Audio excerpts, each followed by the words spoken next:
more than one anchor. Why you need more than one hope in life. Quote, a ship should not ride on a single anchor, nor life on a single hope. Epictetus. Introduction. The fragile life of single point hope. Hope is powerful.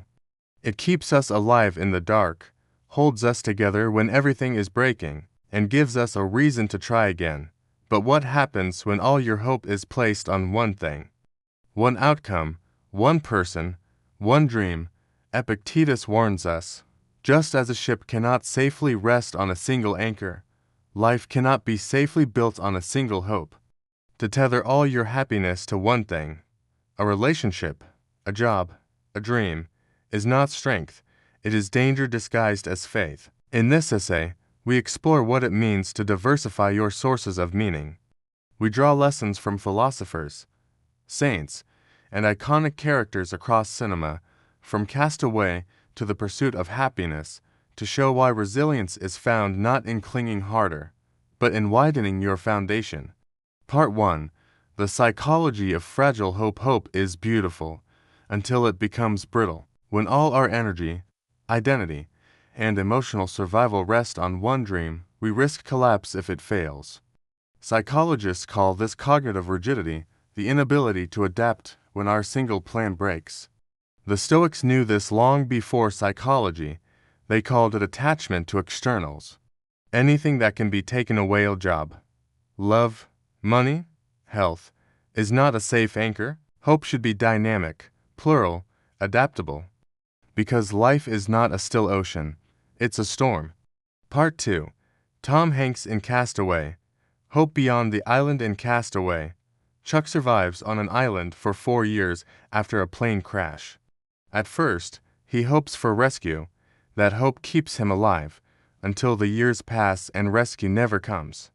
His hope evolves. He learns to survive, to adapt, to fish, to make fire, to talk to Wilson. Hope shifts from rescue to resilience. When he returns to society, his fiancée has moved on. The hope he once clung to is gone, but he doesn't collapse. He finds peace in uncertainty, he says, and I know what I have to do now. I've got to keep breathing, because tomorrow the sun will rise. Who knows what the tide could bring? This is multi-anchored hope, and it saves him. Part 3. The Myth of Sisyphus. Meaning in repetition, Camus reinterpreted the myth of Sisyphus, the man condemned to roll a boulder uphill forever, not as despair, but as defiance. Sisyphus, Camus said, must be imagined as happy. Why?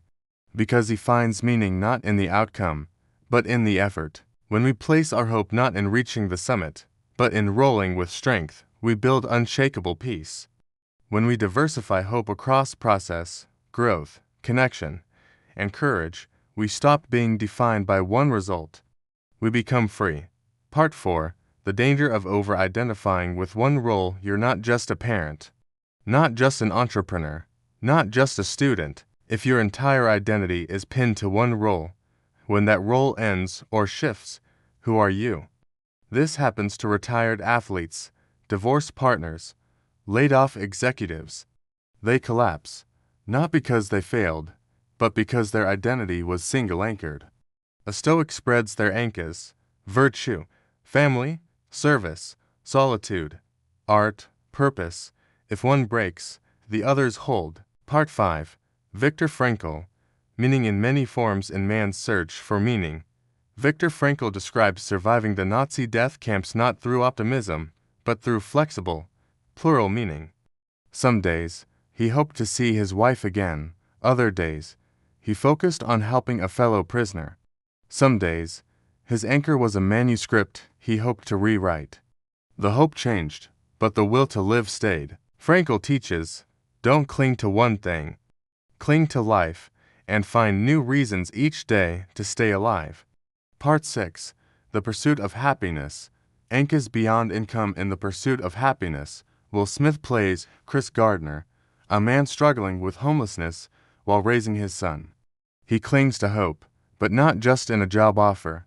He finds meaning in showing up for his son, sleeping in shelters with dignity, practicing how to sell better.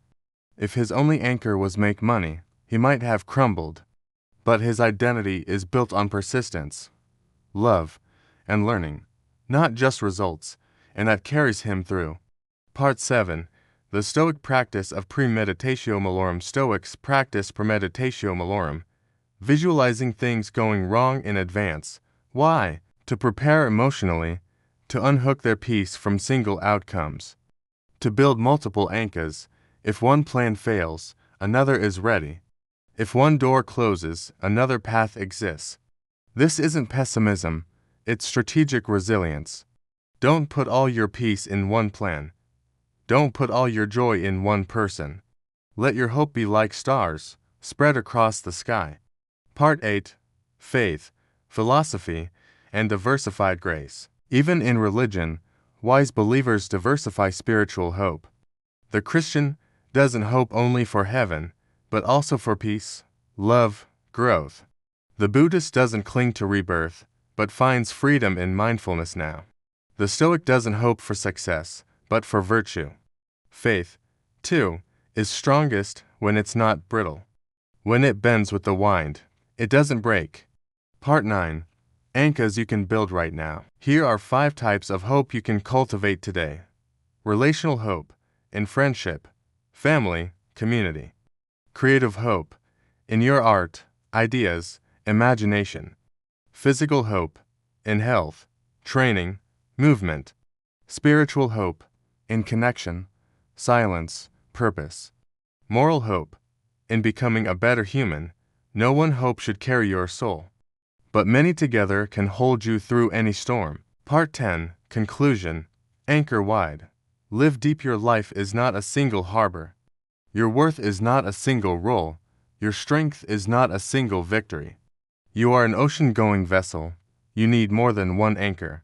Hope in growth, hope in love, hope in the sunrise. Hope in your ability to adapt, rebuild, try again, because one anchor can snap, but many will hold. This is the Stoic way. This is how you endure.